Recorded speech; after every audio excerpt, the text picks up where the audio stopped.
អូនចាប់បាត់តវ៉ាន់ឆៃបាទដេកទឹកមួយដែលសារកលាខចិនបាទអត់តន់វាយទាំងបានក្តៅសាច់ផងទៅបាត់បាទដេកនឹងដោយសារតែខូចជើងបាទជើងនឹងសង្ស័យតែបាក់ទៀតបងប្អូនណាបាទតត់ចំកលាក់ជើងមានអីនៅបាទអញ្ចឹងណាតែបាទបាបកម្មឬក៏មិនបាបកម្មខ្ញុំមិនដឹងទេបាទដឹងត្រឹមថាកីឡាគឺត្រូវការហ្វឹកហាត់ហើយកីឡាករសៀមម្នាក់នេះគឺជាកីឡាករល្អដែរឥឡូវនេះគឺត្រូវមកចាញ់ជាមួយនឹងកីឡាករចិនហើយកីឡាករចិននឹងទៀតសោតបងប្អូនធ្លាប់ផ្គូផ្គងប៉ះជាមួយធឿនត្រាទៀតឥឡូវយើងគិតមើលបើសិនជាតវ៉ាន់ឆៃបាទខូចជើងទឹកមួយចុះបើប៉ះធារារបស់យើងទៅរួចទេបាទត្រង់នេះខ្ញុំចង់លើកយកបាទពីរមកនិយាយមិនមែនតវ៉ាន់ឆៃទេគឺធឿនត្រាតែបងប្អូនអាចមើលរូបលើអេក្រង់ដាក់តវ៉ាន់ឆៃបាទឥឡូវខ្ញុំនិយាយទីតវ៉ាន់ឆៃបន្តិចណាបាទឲ្យភ្ជាប់គ្នាជាមួយតវ៉ាន់ឆៃបន្តិចជាមួយនឹងធឿនតារាតវ៉ាន់ឆៃគឺជាកីឡាករដែលមានក្បាច់ក្បូរល្អមានចង្វាក់វាយត្រឹមត្រូវរបស់គេដែរបាទកីឡាករសៀមរូបនេះបាទត្បិតតែបាទជាកីឡាករប្រភេទបាទ kick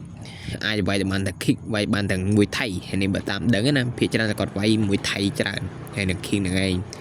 បាទកីឡាកររបស់សៀមភាគច្រើនហ្នឹងគឺវាអាចវាយបានច្រើនតម្រង់ដូចអារត់ທາງចឹងបងប្អូនតវ៉ាន់ឆៃនេះគឺមានក្បាច់ក្បូរល្អណាស់ទាំងជង្គង់មកតត់កែងមានទាំងអស់ហើយចេញចូលក៏លឿនដែរតែថ្ងៃនេះហាក់បីដូចជាបាទផ្្លាត់ណាបងប្អូនកីឡាករគឺមានថ្ងៃផ្្លាត់ចឹងបាទតត់ចូលកលាក់ជើងប៉ាំងស្រិញ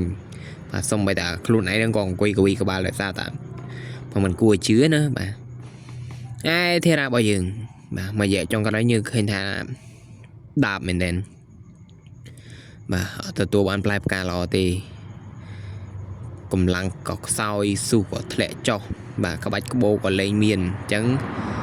បើសិនជាប៉ះកីឡាកររូបនេះគឺវាសនាដូចតែតវ៉ាន់ឆៃអញ្ចឹងបាទអាចនឹងដេកទៀតបាទមិនមើលងាយកីឡាករកម្ពុជាខ្លួនឯងទេតែបងប្អូនតែទទួលស្គាល់ការពិតថាកីឡាករយើងនៅចំណុចណានៅចំណុចណីរាល់ថ្ងៃហ្នឹងបាទគឺពិបាកក្នុងការមើលមែនទេបាទពិបាកណាស់បាទហើយដូចខ្ញុំនិយាយដែរអញ្ចឹងបាទគឺតារាត្រូវតែកែចេញទី1ពង្រឹងក្បាលពោះពង្រឹងស៊ូពង្រឹងកម្លាំងខ្លួនឯងពេលកីឡាករដែលមានកម្លាំងមានស៊ូមានទឹកចិញ្ចឹមណាអាវុធយើងក៏អាចចេញបានរហូតដែរមុនកាលណាដែលយើងអស់ស៊ូទោះយើងមានក្បាច់ក៏យើងអាចចេញអីបានដែរក៏អត់អាចចេញកែងចេញជង្គង់បានដែរតែពេលកែណៃដែលយើងមានស៊ូមានទឹកចិញ្ចឹមនេះដៃយើងជើងយើងបោះវាយកាត់តត់មាត់កែងគឺបានរហូតដែលសារអីដែលសារយើងមានកម្លាំងវាយចុះបើសិនជាយើងអត់កម្លាំងលើកតកែងមិនរួចផងហ្នឹងបាទពេលចាប់ចំហមាត់ខតអស់បាទពេលចាប់បែកខ្នងដោយសារអីដោយសារតែការហ្វឹកហាត់ហើយវាយអត់មានច្រើនទេសម័យនេះគឺ3ទឹកបាទអត់ច្រើនទេសម័យមុនសេរីមុននោះបងប្អូនដឹងឯង5ទឹកជក់ចិត្តឲ្យវាយដល់ហើយវិញនិយាយពីសាច់វាយវិញតាក់គ្នាទៅវិញទៅមក5ទឹកក៏មានដែរចេះសួរថាកីឡាករបានតម្លៃខ្លួនប្រហែល40ម៉ឺននឹងអស់ខ្លាំងហើយពីជំនាន់មុននោះបងប្អូនតើតាបកួតដដើមខ្សែក្រវ៉ាត់ដដើមអីទៅបានរៀងតម្លៃខ្លួនរៀងថ្លៃគ្រាន់តែបើថាទៅប្រកួតធម្មតាទេបើមិនបានគីឡូ100បច្ចុប្បន្ននេះវាយនេះបានប៉ិនគូថ្នាលផងពីមុនសិលលំដាប់ប្រទេសណាបាទមិនធម្មតាទេអញ្ចឹងពេលខ្លះមានឱកាសបង្ហាញខ្លួនមានឱកាសមានបានសមិទ្ធផលថ្មីល្អហើយគួរតែហ្វឹកហាត់ឲ្យខ្លាំងទៅដើម្បីបំពេញបំណងទស្សនិកជនក៏ដូចជាលើកមុខមាត់ខ្លួនឯងលើកមុខមាត់ប្រទេសជាតិលើកមុខមាត់គុនខ្មែរយើងដែរកុំបាទធ្វើឲ្យអង្គច្រើន